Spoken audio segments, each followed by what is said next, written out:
ঘৃণাতে পরিবেশ তৈরি হচ্ছে, তার বিরুদ্ধে ডেপুটি সালে তালে তালে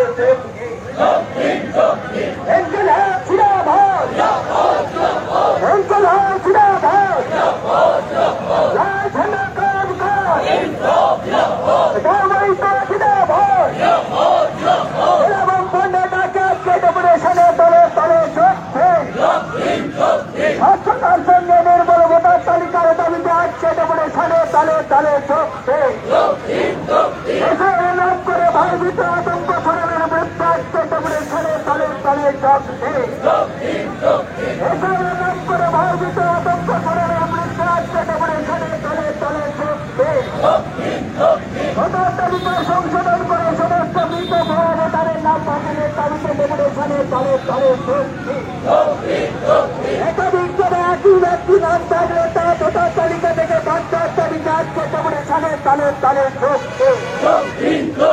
একাধিক জন একই ব্যক্তির নাম ভোটার তালিকায় থাকলে তার নাম বাতিলের দাবিতে আসছে ডেপুটেশনে তালে তালে চলছে। এছাড়াও নাম করে প্রকৃত ভোটারের নাম যাতে বাদ না যায় সেই দাবিতে আসছে ডেপুটেশনে তালে তালে চলছে। ভোটার তালিকা সংশোধনের সঙ্গে নাগরিকত্ব প্রদানের শর্ত যুক্ত করা চলবে না। ভোটার তালিকা সংশোধনের সঙ্গে নাগরিকত্ব প্রদানের শর্ত যুক্ত করা চলবে না। এছাড়া নাম করে ধর্মবিদ্বেষ ছড়ানো বিদ্বেষ ডেপুটেশনে তালে তালে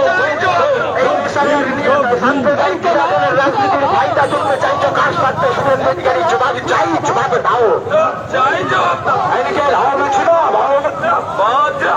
লাল ঝান্ডা আসলো,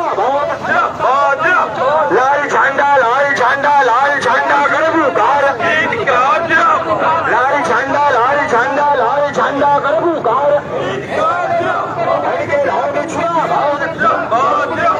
এসআইআর নামে সারা দেশ জুড়ে বিভাজনের রাজনীতির বিরুদ্ধে লাল ঝান্ডার আন্দোলন চলছে, চলবে, চলছে। এসআইআর নামে সাধারণ ভোটারকে ভীতি প্রদর্শন করা হচ্ছে, কার স্বার্থে কেন্দ্র এবং রাজ্য সরকারের জবাব চাই, জবাব ভোটারের নাম বাতিলের দাবিতে ডেপুটেশনে তালে তালে চলছে।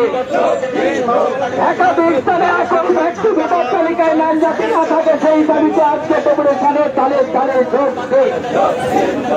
একাধিক স্থানে একই ব্যক্তির নাম যাতে না থাকে সেই দাবিতে ডেপুটেশনে তালে তালে চলছে। এছাড়া নাম করে কোনো প্রকৃত ভোটারের নাম যাতে বাদ না করে সেই দাবিতে ডেপুটেশনে তালে তালে চলছে। এছাড়া নাম করে প্রকৃত ভোটারের যাতে নাম বাতিল না হয় সেই দাবিতে ডেপুটেশনে তালে তালে চলছে। ভোটার তালিকা সংশোধনের সঙ্গে নাগরিকত্ব প্রদানের শর্ত যুক্ত করা চলবে না। ভোটার তালিকা সংশোধনের সঙ্গে নাগরিকত্ব প্রদানের শর্ত যুক্ত করা চলবে না। এছাড়া নাম করে ধর্মীয় বৃদ্ধির কারণে ডেপুটেশনে তালে তালে চলছে।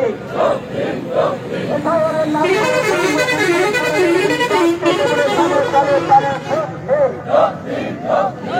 নামে হিন্দু মুসলমানের মধ্যে যে পারস্পরিক দ্বন্দ্ব সৃষ্টি হয়ে তার বিরুদ্ধে ডেপুটেশনে তালে তালে চলছে।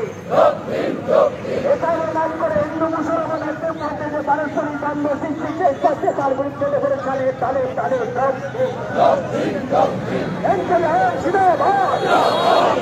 দেশের বাইরে গেছে, রাজ্যের বাইরে গেছে, তারা ভোটের সময় এসে তাদের নাম পাবে না। আমরা বলছি পরিযায়ী শ্রমিকের নাম দিতে হবে, রাখতে হবে।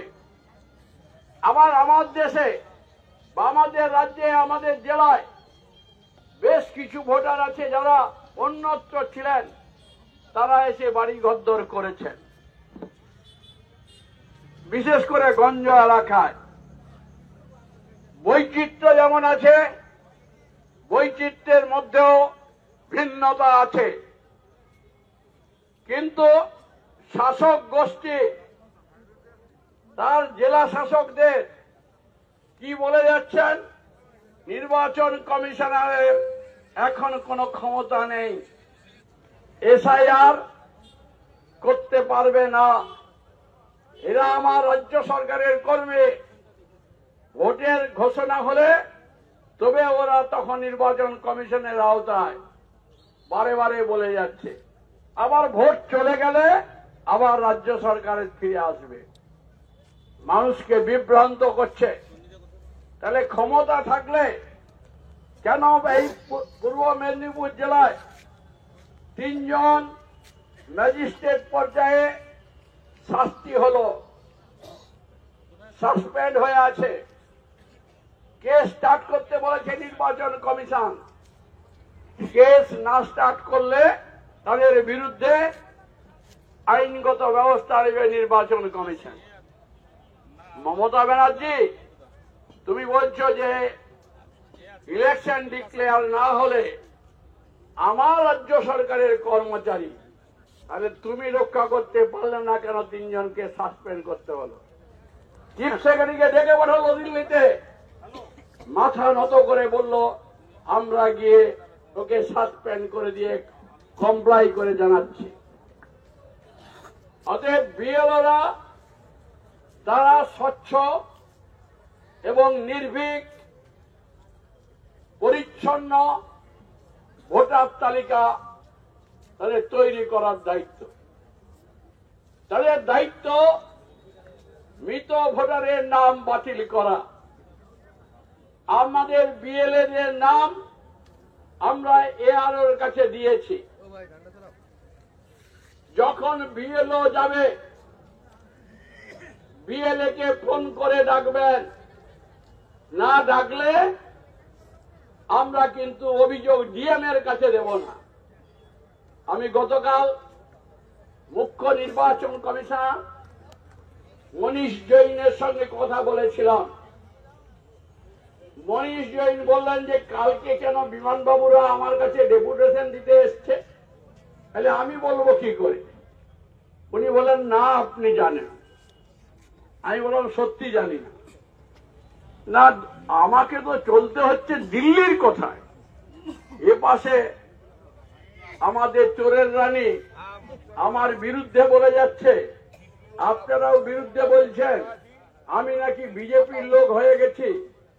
আমার দায়িত্ব হচ্ছে নির্বাচনের ভোটার লিস্ট এবং নির্বাচনকে সুষ্ঠু পরিচালনা করা। না, রহস্য করতে করতেই বললাম, আপনার রোল হবে শাসক দল আর বিজেপি দলকে সন্তুষ্ট করা। সেই জন্যই ওরা ডেপুটেশনে গেছে। আজকে রাজ্যে মুখ্য নির্বাচনী অফিসে বাম দল সমূহ, এসইউসি আছে, লিবারেশন আছে, আরএসপি, ব্লক, সিপিআই, সিপিএম, এই বাম দল সমূহ গেছে। আমি কিছুক্ষণ টিভিতে লাইভ দেখছিলাম, সেখানে পরিষ্কার আমরা যে দাবিগুলো আজকে রাখছি সেই দাবিগুলো ওনাও রাখবেন। এবং যদি স্বচ্ছ না হয়, যদি মরা ভোটার থাকে, ডবল ভোটার, একটা আছে নন্দকুমারে, আরেকটা আছে তমলুকে, একটা আছে নাইকুড়িতে, একটা আছে কোলাঘাটে, একটা আছে পাঁশকুড়ায়, একটা আছে তমলুকে। এই ডবল ভোটার যদি থাকে তাও পরিচ্ছন্ন করতে হবে। আমরা এসআইআর এর পক্ষে, আমরা এসআইআর এর বিরুদ্ধে করতে চাই না। তৃণমূল বিরোধীরা করে যাচ্ছে, ওটা ফাঁকা আওয়াজ দিচ্ছে মুসলিমদের আতঙ্ক তৈরি করার জন্য। মমতা ব্যানার্জি ও কিসে যে জানে কি জানে না এটা কেউ বলতে পারবে না। উনি সব বিষয়ে পারদর্শী। ভারতবর্ষের গিনেস বুকে নাম লেখা হয়, ওনাকে যদি সর্ব বিষয়ে পারদর্শী বলা হয় তাহলে ওনার নাম গিনেস বুকে লেখাটা উচিত। দীর্ঘক্ষণ আমি বক্তব্য রাখবো না। আমরা প্রতিনিধি দল যাব ডিএম এর কাছে স্মারকলিপি দিতে।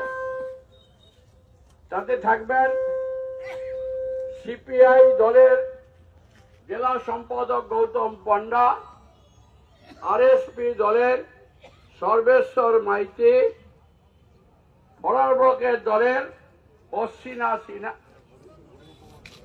অরুণ কুমার পাঠক, সিপিআইএম এর পক্ষে থাকবে নিরঞ্জন সিংহ, বামফ্রন্টের আয়োগ বটে, হিমাংশু দাস, সুব্রত পণ্ডা, ইব্রাহিম আলী। এই সভায় সভাপতিত্ব করবেন বর্ষিয়ান নেতৃত্ব, সিপিআই এর প্রাদেশিক নেতৃত্ব নির্মল বেড়া, তাকে আমি সভাপতিত্ব করার জন্য অনুরোধ করছি। এখানে বামফ্রন্টের শরিক দলগুলি বক্তব্য রাখবেন। আমরা তার মধ্যে স্মারকলিপি দিয়ে কি বলল সেটা পরে এসে ঘোষণা করব। আপনারা সবাই অপেক্ষা করুন। এই গতকাল থেকে মানসা আসার পরে আমাদের গোটা জেলায় আতঙ্ক তৈরি হয়ে গেছিল যে মিছিল হবে কিনা, এই বৃষ্টিতে মিছিল হবে কিনা। আমি বিভিন্ন গ্রুপে লিখলাম, ঝড় বৃষ্টি যাই হোক মিছিল আমাদের করতে হবে। হয়তো লোক কম হবে, এমনকি আমাদের পুলিশ প্রশাসনও জিজ্ঞাসা করেছিলেন